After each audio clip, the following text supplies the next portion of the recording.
സൈക്കോളജിയിലെ ഒരു പ്രധാനപ്പെട്ട വാക്കാണ് ഹെലികോപ്റ്റർ പാരന്റിങ്. നമ്മൾ ഹെലികോപ്റ്റർ പാരൻസ് ആണോ എന്നൊന്ന് ചെക്ക് ചെയ്യുന്നത് നല്ലതായിരിക്കും.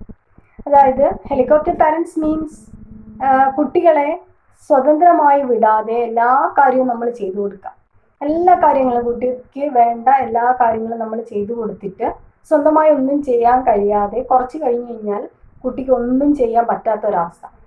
ഫോർ എക്സാമ്പിൾ, ഇപ്പോൾ സ്കൂളിൽ പോകുന്ന കുട്ടിക്കാണെങ്കിൽ ഷർട്ട് ഇടിപ്പിച്ച് കൊടുക്കുക, അതേപോലെ ഷൂ എല്ലാം തുടച്ച് വൃത്തിയാക്കി സോക്സ് ഇട്ട് കൊടുക്കുക, ഷൂ ഇട്ട് കൊടുക്കുക, അങ്ങനെ വാട്ടർ ബോട്ടിലടക്കം എല്ലാം നിറച്ച് എല്ലാം ചെയ്ത് കൊടുക്കുന്ന സമയത്ത് കുട്ടിക്ക് പിന്നീട് ഒറ്റയ്ക്കൊന്നും ചെയ്യാതെ വളർന്നു വരുന്ന സമയത്ത് ഡിപ്പെൻഡൻസി ഉണ്ടാകും, ഒറ്റയ്ക്കൊന്നും ചെയ്യാൻ പറ്റാത്തൊരവസ്ഥ ഉണ്ടാകും.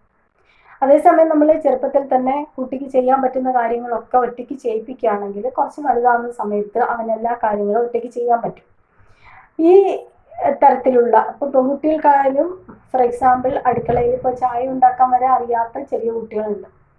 ചെറിയ കുട്ടികൾ മീൻസ് ടീനേജിലെത്തിയ കുട്ടികൾക്ക് ചായ ഉണ്ടാക്കാൻ വരെ അറിയാത്ത, അല്ലെങ്കിൽ ഒരു ചമ്മന്തി അരയ്ക്കാൻ അറിയാത്ത കുട്ടികളുണ്ട്. തിന്ന പാത്രം പോലും കഴുകി വെക്കാൻ അനുവദിക്കാത്ത പാരൻസ്, അതായത് മക്കളൊക്കെ തിന്നിട്ട് ഡൈനിങ് ടേബിളിൽ പാത്രം വെച്ചിട്ട് പോകും, അത് പാരൻസ് എടുത്ത് കഴുകുന്ന അവസ്ഥ. അത് കുട്ടികളുടെ വിചാരം അത് അമ്മയുടെ ജോലിയാണെന്നാണ്.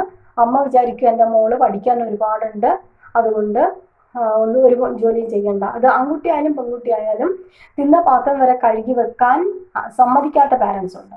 അപ്പോൾ അങ്ങനെയുള്ള സമയത്ത് നമ്മൾ ഡിപ്പെൻഡൻസി ഉണ്ടാക്കുകയാണ് ചെയ്യുക.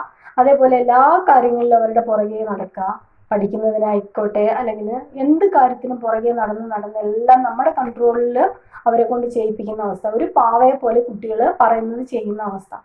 അങ്ങനെയാകുന്ന സമയത്ത് അവർക്ക് ഒറ്റയ്ക്കൊരു തീരുമാനം എടുക്കാൻ പറ്റാത്ത ഒരവസ്ഥ വരുമ്പോൾ വല്ലാതെ ബുദ്ധിമുട്ടാണ്. അപ്പോൾ ഇതിനെയാണ് ഹെലികോപ്റ്റർ പാരന്റിങ് എന്ന് പറയുന്നത്. ഹെലികോപ്റ്റർ പോലെ അവരുടെ കൂടെ ഇങ്ങനെ ചുറ്റിത്തിരിഞ്ഞുന്ന അവസ്ഥ. ഇത് കപ്പിൾസിൻ്റെ ഇടയിൽ നമുക്ക് കാണാം. ഭാര്യമാര് ഭർത്താക്കന്മാരെ ഒന്നും ചെയ്യിപ്പിക്കാതെ, ഒരു ജോലിയോ അവരെ കൊണ്ട് അടുക്കളയിലോ ഒന്നും സഹായത്തിനൊന്നും ചെയ്യിപ്പിക്കാതെ പെട്ടെന്നൊരു ദിവസം നമ്മൾ ഇല്ലാതായി കഴിഞ്ഞാൽ അവർക്ക് മുളക് പൊടി എവിടെയാണ് വെച്ചേക്കുന്നത് അല്ലെങ്കിൽ ഉപ്പ് എവിടെയാണ് എന്ന് തിരിയാത്ത അവസ്ഥ, അല്ലെങ്കിൽ അത് മനസ്സിലാക്കാൻ സാധിക്കാത്ത അവസ്ഥ. എവിടെയാണ് സാധനങ്ങൾ വെച്ചേക്കുന്നത് അല്ലെങ്കിൽ ഏതൊക്കെ സാധനങ്ങൾ ഉണ്ട് ഇല്ല എന്നൊക്കെയുള്ള കാര്യങ്ങൾ അറിയാൻ പറ്റാത്ത അവസ്ഥയുണ്ടാകും.